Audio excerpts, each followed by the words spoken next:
உலகத்தின் பந்தங்கள் எல்லாம் நீ சொல்லி தந்தாயே. பிறப்புக்கும் இறப்புக்கும் இடையில் வழி நடத்தி சென்றாயே. உனக்கே ஓர் தொட்டில் கட்டி நானே தாயாய் மாறிட வேண்டும்.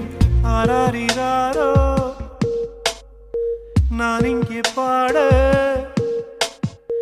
தாயே நீ கண்ணுறங்கு, என்னோட மடி சாய்ந்து